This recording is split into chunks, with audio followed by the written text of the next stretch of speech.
lot of questions about my hair care routine, products that I've been using, ways that I've been styling it. I've specifically been getting questions about how I style it when it looks beachy, how I style it when it looks beachy but kind of curled, also how I do it when I let it dry naturally curly. So today I'm going to show you guys how I get it to look beachy and then how I get it to look beachy but also curly. And then at the end, I'm going to do like a hair product update.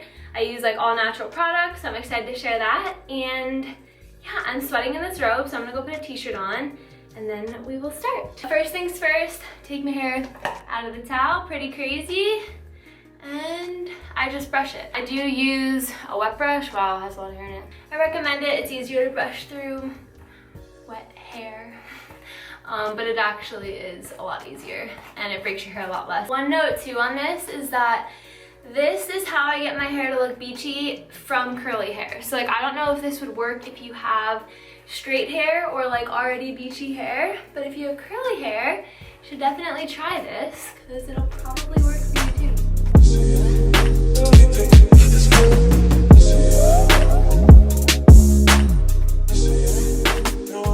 Once it's all brushed, I just flip it a couple times, like every girl. And then I'll put it back up into a towel. And then from here, I usually leave it up in a towel for like 10 minutes. I like to get it pretty dry so that way I can use the hair dryer less. I do use heat for this, but I try to use as little heat as possible. And when I do use it, I use it on like a low setting. So I'm gonna leave this up for like 10 minutes. I'll see you guys when I take it out. All right, I think it's been longer than 10 minutes. I kind of forgot I was doing this, but it's fine. So all you'll need for the beachy hair part is a straightener and a hair dryer. And then for the last part where I show you the curl part, you need a curling iron. It's kind of funny that I said this is like a low heat hair routine. I have 3 heating products in my hand, but it's also fine. Hair dryer, I always, well, no, I don't always. I try to do it on medium heat so that it's not as hot, but I usually end up just putting it on hot because I get impatient with it. That's also fine. And then for the straightener, this is the straightener that I use. It's called Nano Titanium by Heatless Pro. Okay, so I don't mean to be boring and share my straightener brand with you, but I honestly couldn't recommend this straightener anymore for somebody with curly hair especially. Living in Florida, my hair is put to the test, especially with the humidity, especially when I straighten it or partially straighten it or whatever, and it stays straight with this straightener. I do have, what's what I'm looking for, like my hair is very cooperative also, so keep that in mind, but I couldn't recommend this anymore. I'll try to find a link and put it down below. I've had it for like 4 years and it's still in like perfect condition. I just put it on usually 340 or 375, somewhere in the middle to the lower range. I don't go all the way up to the top. I'm going to dry my hair. I don't do anything specific with it. I just flip my head upside down and get my hair dry as quick as possible.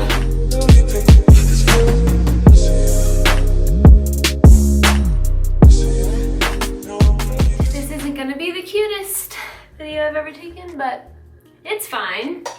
This is also fine. Okay, so yeah, that is my hair when I just blow dry it. I can blow dry my hair like straightened if I like, you know, do the whole brush thing while I do it, but no, don't have time for that right now. Then I just lightly brush it, carefully brush it with a middle part, which matters. And I usually, wow, this is not cute. Okay, then I can't believe I'm uploading this. Then I will run the hair dry over it one more time just to make sure it's all dry, and we'll move on. So this is how you get, where'd my brush go? This is how you'll get, why do I look white? This is how you'll get your beachy hair from being curly. I plan on recording this for so long and I can't believe I'm finally doing it. So at this point, you want your hair just totally split between the 2 sides. Super cute. As you guys know, if you have curly hair, a lot of times these pieces will be a little wavy. Underneath will get curly. I do think that how long you let your hair up in the towel, or like how much you let it naturally dry before you blow dry it, matters. I've noticed that the quicker I dry it, the straighter it the straighter it blow dries, and the easier this whole process is. I have my straightener, and then you're gonna straighten a couple different areas on low to medium heat. So area number 1 is going to be like the top half, and you're not going to like take it and like slowly straighten. you just want to kind of like run the straightener over it just to kind of like smooth it out. I don't want it to be like flat on the top, that'd be weird. Something like that, kind of. So as you can see the difference on that side versus that side. And then a lot of times I'll leave these like little creasy pieces in because like if your hair is beachy, it's not going to be perfect, you know. So I always leave those in. Second part that you're going to straighten is going to be right here around your face. As you guys know, if you have curly hair, these pieces are always a little wavy. Mine are always really, really curly when I let it dry natural. It's actually kind of crazy how straight some of my hair dries when I blow dry it. But yeah, so now I'm gonna straighten just around my face. Like, even though this whole piece is technically around my face, what the heck? Even though this whole piece is technically around my face, I'm only gonna straighten the part that's around my face. Because that way if you have your hair up or anything, your hair doesn't look like you have curly hair, you know what I mean? Just straighten like the top like inch or two of those pieces. And then you have this. Third part that you're gonna straighten is the top half of your underneath hairs. Those are always nice and curly. If you know, you know. And obviously if you're doing this not from having like curly hair, just adjust it as needed. These I actually do smooth out pretty much because it makes a big difference and they're always like really fluffy and curly. And then I always brush it down nice and smooth all together. This is kind of weird. I happen to find this whole little routine kind of on accident and it worked really well, so I've been doing it. But then I take this whole, and you guys can see like the difference in that side right now versus that side. It's just, I don't know, you can see it. Take this whole entire half of your hair. Literally, you're gonna straighten the whole side. I know this is ridiculous, but trust me, just wait. Again, I'm not like slowly going over it, just a quick like run over it so it can smooth those pieces out. And then if I see anything that's like really frizzy, I'll run over it, but that is pretty much it. I wish I had like a light shirt on, I feel like you could see it better. But you guys can see the difference in each side. This is not the final product. This is just where we're at right now. And then I'm gonna do this side.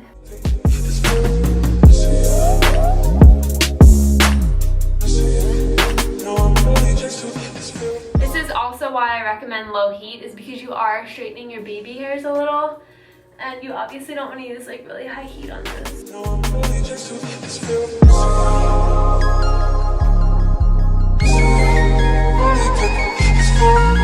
definitely curious if this would work on any of you guys that don't have curly hair.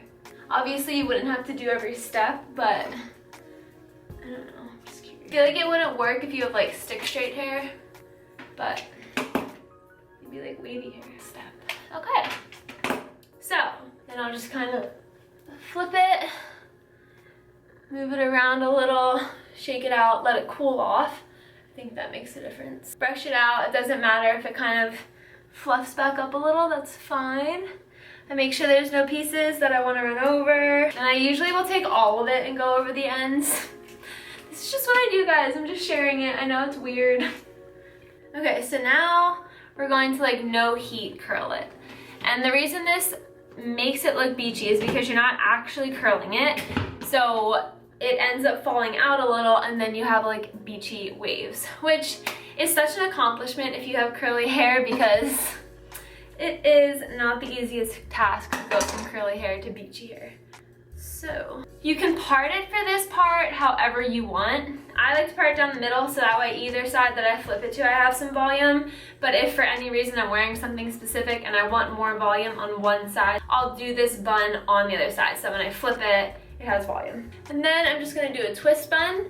So one thing to note here is that you want your hair to go over your ears. You don't want it behind your ears because then it'll get like a kink in it. I just make sure all my hair is over my ears. Like that, grab it like this. And then I guess I'll show you guys from the back. So twist. You don't wanna like twist it too much. Just like twist over, twist, pull, over, and then, yeah, like that. Hold it and put it in a bun. Don't want this to be super, super tight. And then I always just kind of grab it, pull it out a little bit so it's a little bit looser. I just like stick my fingers in it and just pull a little. And yeah, then I just leave this bun up for a minimum of 30 minutes. I think to get like an actual longer lasting curl with this, you'd have to leave it up longer, but at least 30 minutes will at least give you like some bounce to it. Sometimes I'll sleep in it, wake up in the morning, you have like beautiful curls if you sleep in it. The important thing, make sure not to use a really tight hair tie because it'll kind of kink it. I don't have anything else to say. That's pretty much it. So I'm gonna leave this up for 2 or 3 hours, come back in a little bit. I'll show you guys what it looks like, and then I'll show you how I add curls to it, and also what my whole like product routine is. So stay tuned. All right guys, so it is like 2 hours later. I feel like I look tired. I was just working on my computer, but I'm gonna show you guys what it looks like. So I did put it up high to take a video clip, then I put it back down low.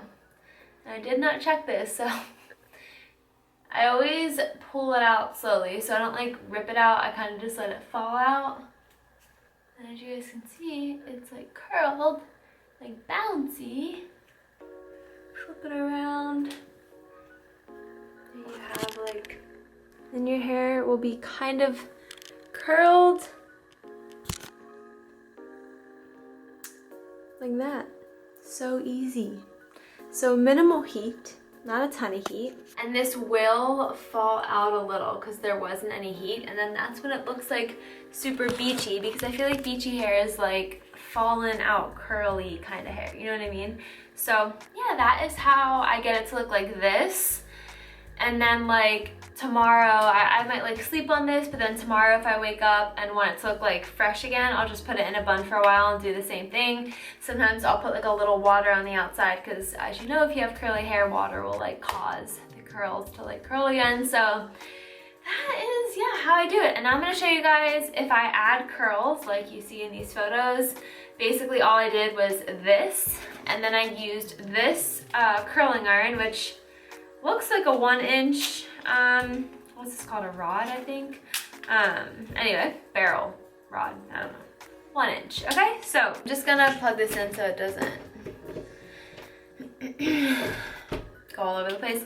I'm not going to actually do this because I'm working out in the morning, and I'm going to sweat my buns off because it's Florida and it's starting to get really hot here, but I will show you guys what I do. So I always curl my hair in sections, and I know a lot of people do like bottom section, then the next layer, and then the like top layer.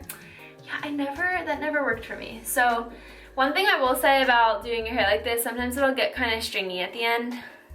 You just brush it out and it'll like smooth out. But if I were to be curling this, I don't curl every single piece. Like if you look at my hair from the side, overall it's like kind of got that curl to it, but like these pieces back here, not as much. So I would just take that piece, take my curling iron, wrap it around, but instead of holding it up like this and like creating a tight curl, I hold it down and then just let it fall out, and it creates more of like just a light, like this kind of curl. And then it all blends together. Because like as soon as you make some curls look different than like this wavy look, then you're gonna have to do your whole head. If you guys want to see me do that in a video, I can do like a get ready with me kind of video and show you in that. I'm so excited for our friend group to be able to have cookouts again. So maybe like the first cookout that we do, I'll do like a get ready with me. If you guys are newer here, me and my friends, we have like a huge friend group, and we have like crazy fun, beachy, Florida vibe, great vibe, high vibe cookouts, and they are a freaking blast, and I miss them so much right now.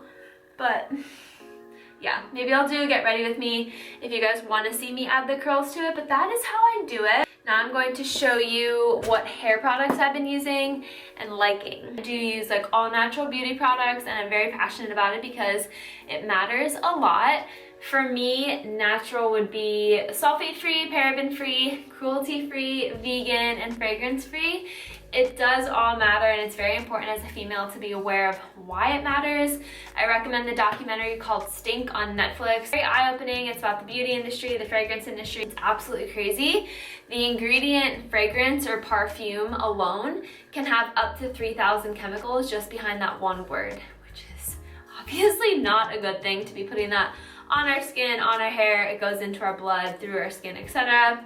You guys get the drift. Definitely not healthy. What goes on you ends up in you. So the products that I'm going to share, except for one of them, which I'll explain why, they all fit those standards of being super, super natural. And I have tested, honestly, upwards of probably 50 different specific types of natural shampoos and conditioners, and these I have found to work the best. And by the best, I mean that the shampoo makes your hair feel really clean, like regular shampoo, and the conditioner, when you're rinsing it out, feels really silky. It doesn't feel like oily or thick, or like, if you've used natural shampoo and conditioner, you know what I mean, but the texture a lot of the times is just super weird, and these are not. So, in saying that, everyone's hair is different. I can't guarantee that these will work for you, but these brands are definitely really good. I like other products from these brands, so let's get to it. Favorite natural shampoo is a Cure. This is a really good brand in general. Both of these brands are. This is the ultra hydrating one, and it's argan, oil, and pumpkin, and this makes your hair have that really clean feeling. I've also used their clarifying shampoo, which I like, but clarifying is to like really cleanse your hair, so I feel like it kind of dried my hair out a little. The clarifying conditioner is good if you feel like you need a really good like cleansing of your hair and scalp.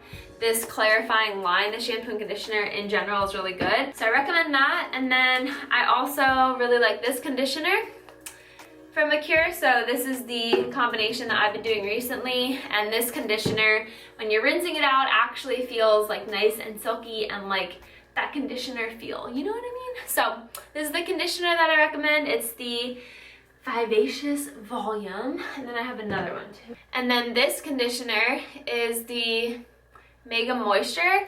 I like this one too. It doesn't give you that same super silky feeling, but it still gives you that feeling, and it's really good for moisturizing your hair.